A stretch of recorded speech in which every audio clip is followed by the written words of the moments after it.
Vi vil begynde dette kursus med at bede dig om at overveje, hvorfor du er blevet medlem af en bestyrelse. Du gør en forskel, men for hvem og hvordan. For at finde svaret på det, er det nødvendigt, at du begynder med at stille dig selv spørgsmålet: hvorfor sidder jeg i en bestyrelse, og for hvem? For position og omtale i lokalområdet. For mange betyder det noget, at man gør en forskel i forhold til det nærmiljø, klubben eller foreningen befinder sig i. Omtale i byen, eller det at være med til at sætte sin by på landkortet, kan være en god motivation for at hjælpe til i en klub. Ofte arbejder klubber og foreninger tæt sammen med kommunen, og derigennem kan man være med til at løfte opgaver, der går langt ud over idrættens kerneopgaver. Er det for udøverne?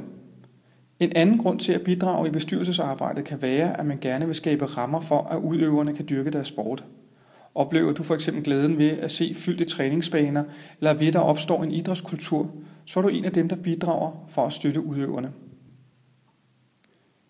Er det for at skabe præstationer? Vil du være en del af andres succes? Vær med til at skabe de forhold, der gør, at andre kan præstere og skaffe medaljer med hjem til klubben.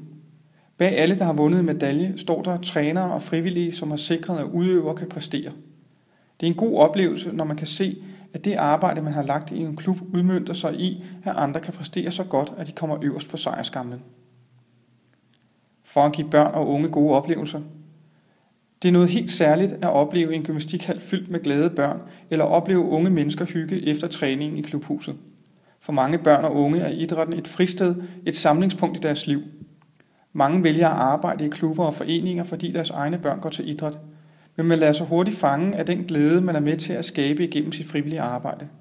At skabe rammerne for, at børn og unge kan udfolde sig og skabe nære relationer til andre, er ofte en motivationsfaktor for såvel trænere som bestyrelsesmedlemmer.